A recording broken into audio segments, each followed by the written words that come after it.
Olá, internautas da TV 61, estamos começando aqui mais um programa O Direito Achado na Rua e o Mundo do Trabalho. Estamos dando sequência à entrevista com a economista Jana Silverman. Quem comanda o programa é o advogado especialista em direito trabalhista e direito sindical, Eimar Lorguécio. Tudo bem, Eimar? Como é que você está? Como é que está, Jana? Tudo bem, João? Tudo bem. Ok, maravilha. A Jana vai falar hoje de Peru. Peru teve uma eleição recente, está lá um pouco judicializada, parece que a derrotada, a Fujimori, está contestando, e o Peru tem já uma longa tradição de luta política muito forte, que a Jana tem uma experiência na América Latina e conhece muito bem o que está acontecendo por lá. Vou deixar o Eimar aqui com ela, vou ficar aqui de stand-by e vocês continuam aí o programa. Olá, Jana, obrigado novamente, nosso terceiro encontro.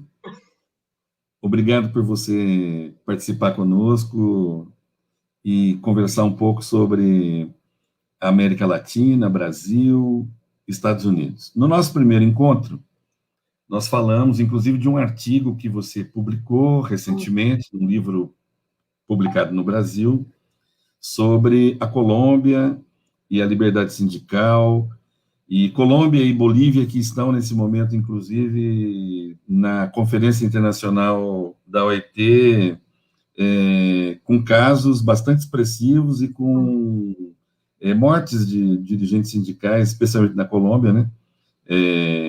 E, portanto, com um olhar muito voltado para a realidade, especialmente no caso da Colômbia, né?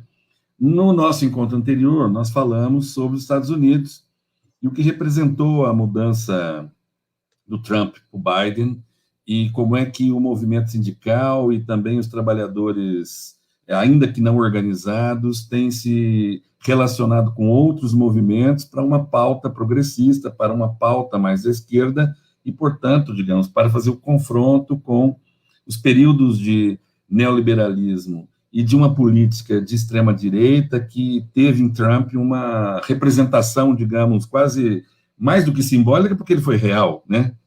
Um pouco como nós estamos vivendo no Brasil, que é mais do que simbólico, porque estamos vivendo um período, né, terrivelmente repressivo do ponto de vista dos direitos sociais, mas também dos políticos, né?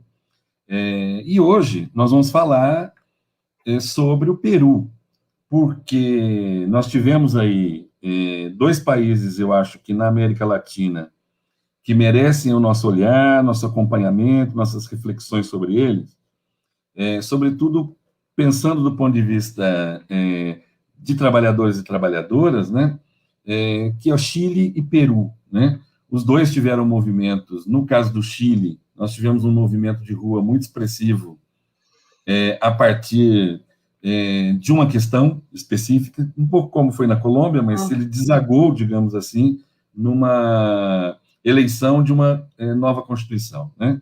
Então, nós teremos lá no Chile uma consequência, digamos assim, de anos de modelo neoliberal, pós-Pinochet, em que, digamos, a Constituição chilena não foi modificada, e se estabeleceu, sobretudo em regime de previdência, em regime trabalhista, em regime sindical, um modelo excessivamente liberal, né?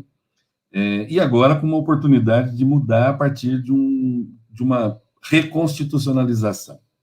No caso do Peru, nós temos também uma longa tradição ali no Peru de movimentos de trabalhadores também sendo, ao longo dos anos, né, colocados à margem de uma integração social e econômica, com também relações políticas muito complicadas, né? Quer dizer, todo o período Fujimori e agora uma tentativa de retorno através da filha, enfim. E aí, com a eleição, acho que nós podemos aí pensar? O que você tem visto, o que você tem de expectativa, o que você acompanhou desse movimento, Jana? Sim, bom, aí estavam falando do Peru, certo, né? Isso, hoje nós vamos falar. Introduzir o Chile, porque acho que tem a ver, digamos assim, são dois países que tiveram movimento, nós falamos primeiro da Colômbia, que partiu de um movimento de rua, né? Depois o Chile teve um movimento de rua que também vai conduzir para um processo de uma eleição constitucional, né? De uma constituinte. Então, estamos aí com as veias abertas na América Latina, né?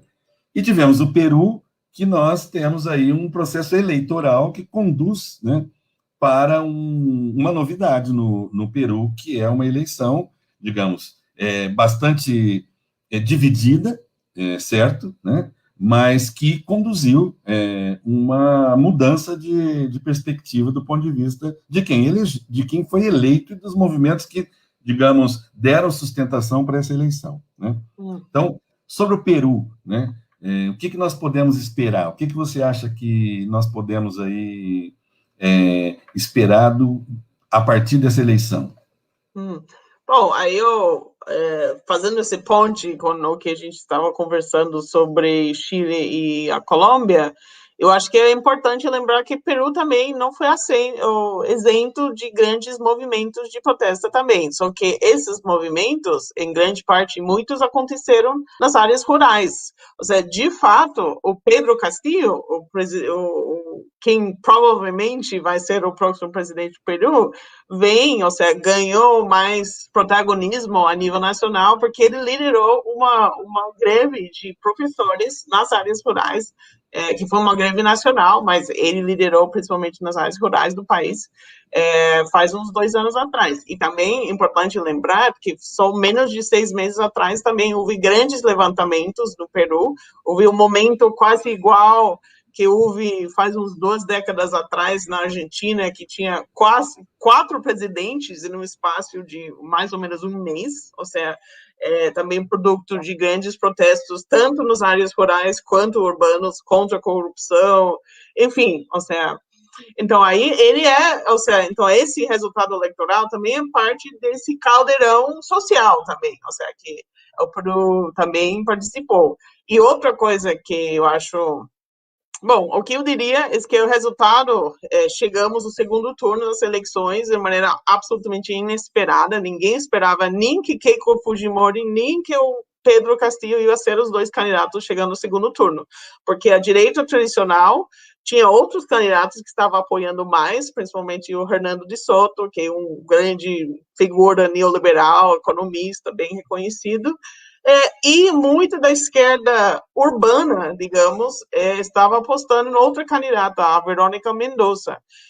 E como é que, enfim, ou seja, você tem uma radicalização da direita, que terminou uma votação mais expressiva da Keiko, você também teve uma grande abstenção, muita gente não votou por causa da pandemia e outras razões, ou digamos, um descontento generalizado com a política, ou seja, que fez que muita gente, por exemplo, nas áreas urbanas não votaram, e o pessoal na área rural realmente mobilizaram mais e votaram para o candidato para quem eles se sentiram mais identificados. E isso foi o Pedro Castillo, que é uma pessoa que nunca morou no capital, em Lima, ou seja, uma pessoa absolutamente, digamos, de raízes indígenas, ou seja, então ele é absolutamente uma novidade total, digamos, no cenário político peruano. Agora, o que estamos vendo é, digamos, um roteiro que as pessoas no Brasil e em outros países da América Latina já conhecem muito bem, que é a direita, sem ter, digamos, sem ter fraude, ou seja, nas urnas, ou seja, porque a OEA já teve uma digamos, uma missão de observadores eleitorais, constataram que não houve fraude, ou seja, mas mesmo assim a direita, a ultradireita, não está aceitando o resultado nas urnas. Já o órgão governamental que faz o conteúdo, digamos, as eleições, como já tem contado 99,9% de todos os votos, ou seja, Pedro Castillo obviamente ganhou, ou seja, claro que com uma margem muito pequena, de menos de 70 mil votos, mas simplesmente a Keiko recusa a reconhecer a sua derrota, reconhecer a vitória do Castillo. E a gente, obviamente, os brasileiros já conhecem isso muito bem desde 2014, né? Sim, com a Aécio. Exato. Eu acho que tem uma história reescrita ali, a partir da nossa experiência, né? Mas a partir também, eu acho que um pouco, né, do que aconteceu aí também nos Estados Unidos, né? E, digamos assim, de uma certa resistência em reconhecer a legitimidade de quem foi eleito, e a partir disso encontrar uma narrativa de contestação da legitimidade do processo, né?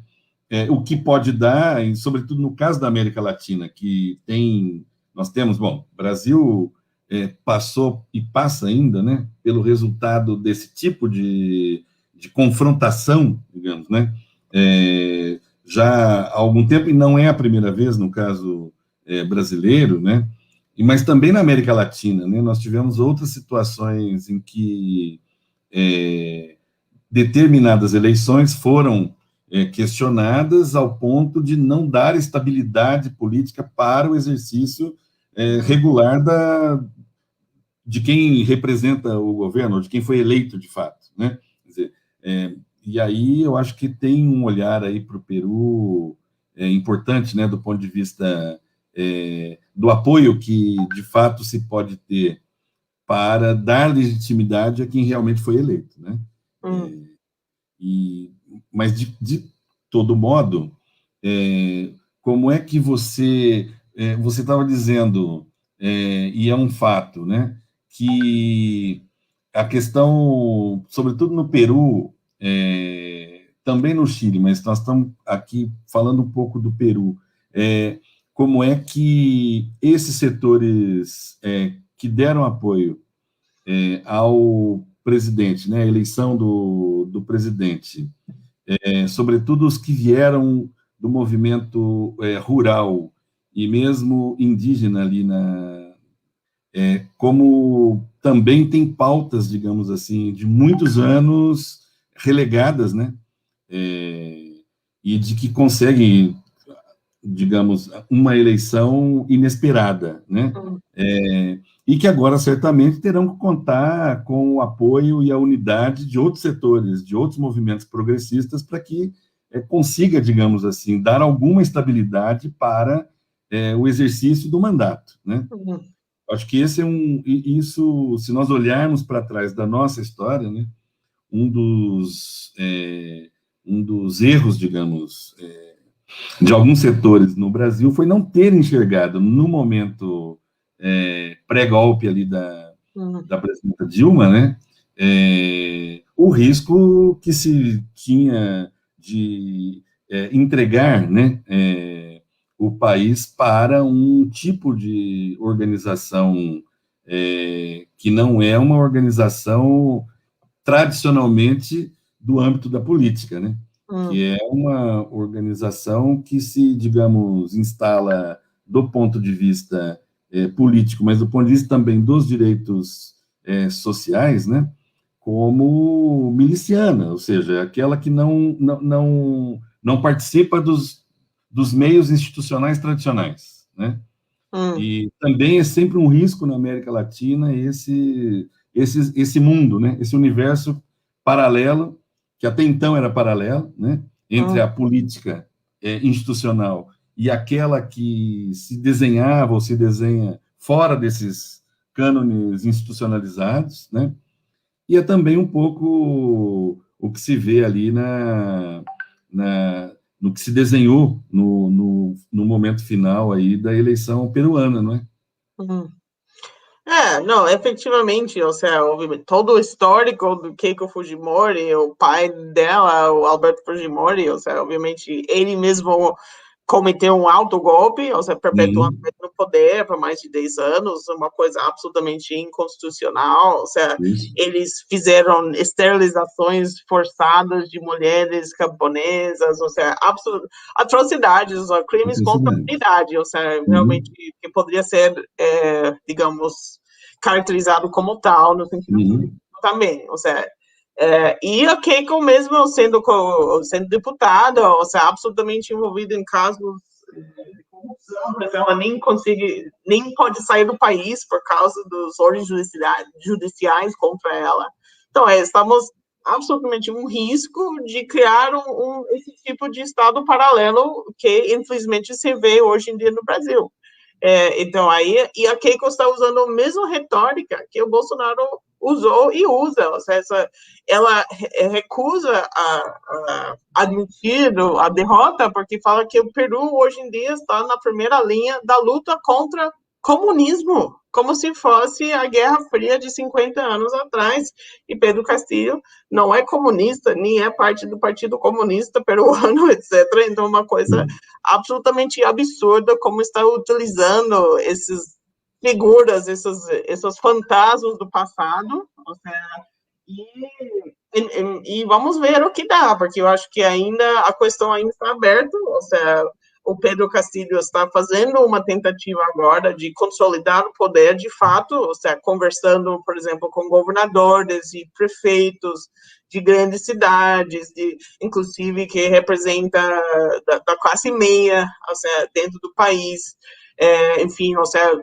construindo, digamos, tentando construir uma unidade mais forte entre a esquerda partidária e a esquerda dos movimentos sociais dentro do Peru para defender o projeto se chega a esse momento, porque realmente está numa grande incerteza. O Peru é um país igual que o Brasil e outros que não tem fortes instituições democráticas, nem tem tradições fortes, nem tem partidos fortes. Ou seja, o Peru não tem um PT, você é PSDB, você tinha um partido com mais história de uma APRA e depois colapsou depois dos casos de corrupção envolvidos com os dirigentes uns anos atrás.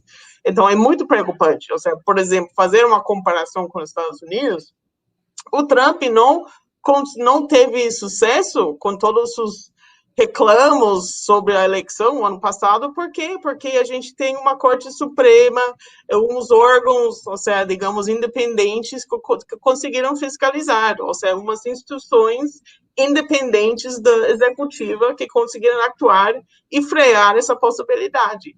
Mas em países como o Peru, eu honestamente não sei se existe tais instituições, tal digamos, grau de... Você tem uma baixa institucionalidade, né? Você tem uma baixa institucionalidade. Quer dizer, ainda que, digamos, em determinados países, você tenha uma ofensiva de extrema-direita, mas quando você tem alguns instrumentos institucionais que permitam, né?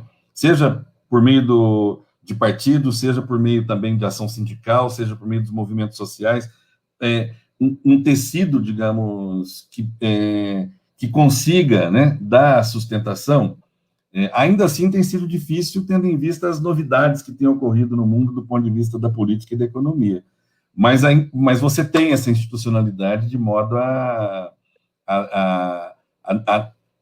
frear, né, determinadas ações, sobretudo aquelas que são, aos olhos, né, nossos, são completamente fora da realidade, como, por exemplo, acusar de fraude quando todo o sistema tem confirmado a regularidade de determinado procedimento, enfim.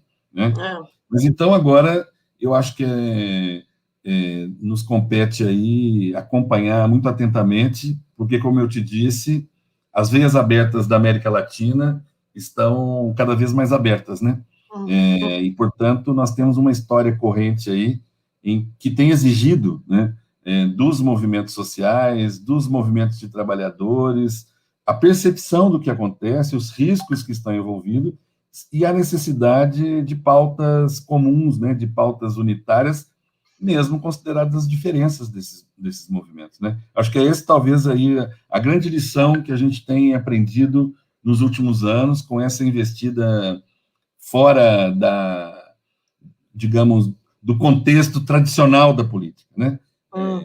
De que ou voltar para um eixo de democracia substantiva, efetiva, de conquista de direitos, nós precisamos de uma pauta e de uma agenda que unifique determinados movimentos, né? Que dê a eles algum tipo de unidade de pauta, como nós tínhamos conversado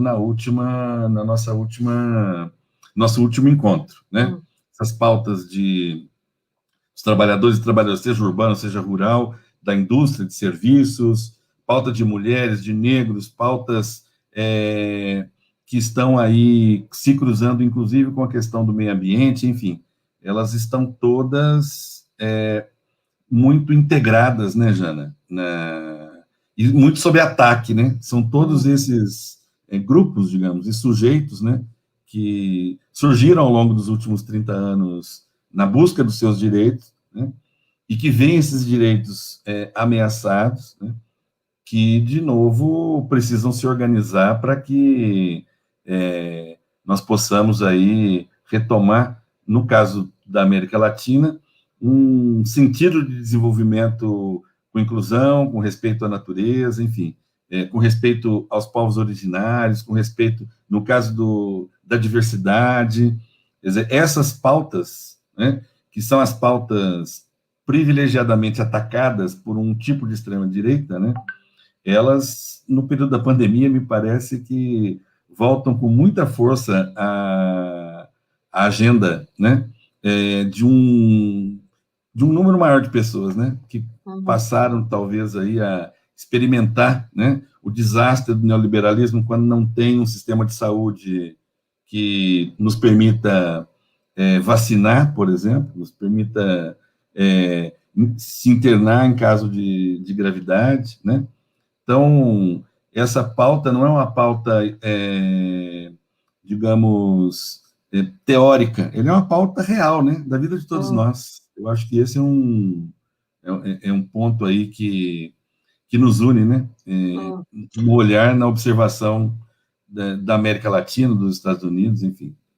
Eu só agregaria que eu também acho que também é importante olhar isso desde não só as pessoas a nível individual, mas também entre os países, ou seja, por isso foi tão importante os projetos de integração regional que foram impulsados pelos governos do PT, ou seja, por isso uma retomada vale lembrar, por exemplo, o grande papel, ou seja, por exemplo, que o governo brasileiro teve em conter os tentativas de golpe na Bolívia, ou seja, em 2008, por exemplo, e que ajudou a suavizar conflitos entre Colômbia e Venezuela, Colômbia e Equador, ou seja, esse não existe mais, ou seja, então aí isso também estamos vendo, que a falta de, digamos, uma força moderadora está deixando esses conflitos, ou seja, se exacerbar mais. Então, aí, por exemplo, uma mudança política no Brasil, o ano que vem, também vai ter um impacto expressivo também na região como um todo, também. É importante lembrar isso.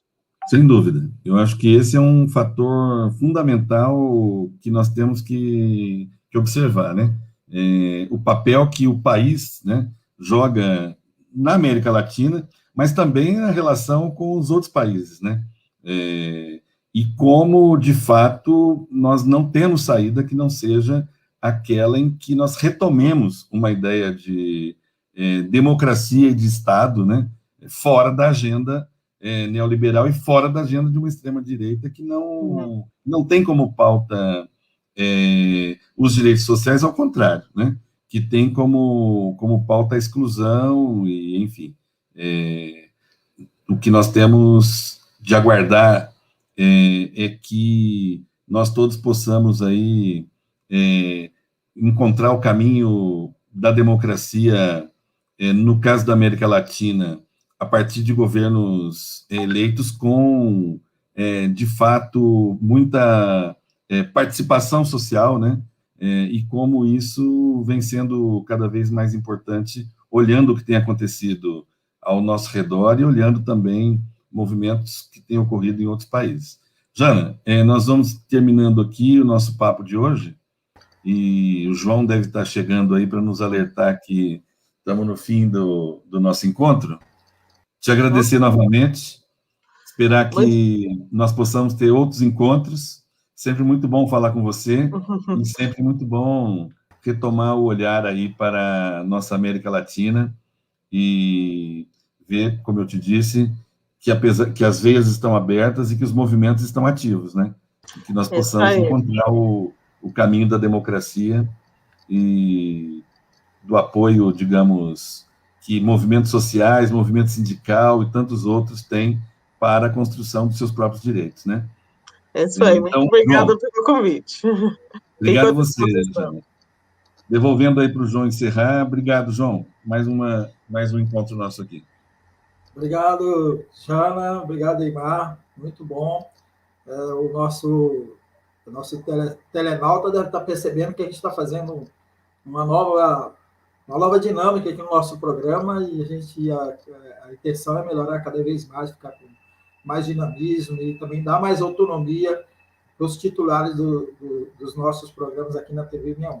Agradecer a vocês aí, todos que estão nos assistindo, mais uma vez, Jana, obrigado, Eymar. E a próxima semana a gente vai falar sobre... A gente vai continuar com a Jana? O que você tem de... A Jana vai continuar sempre conosco, sempre esperamos contar com ela nas nossos próximos encontros. E nós ainda vamos falar sobre o Chile, vamos retomar a Agenda Brasil também nos nossos encontros sobre direito do trabalho, o mundo do trabalho e o direito achado na rua. Um abraço aí para todo mundo que nos acompanha.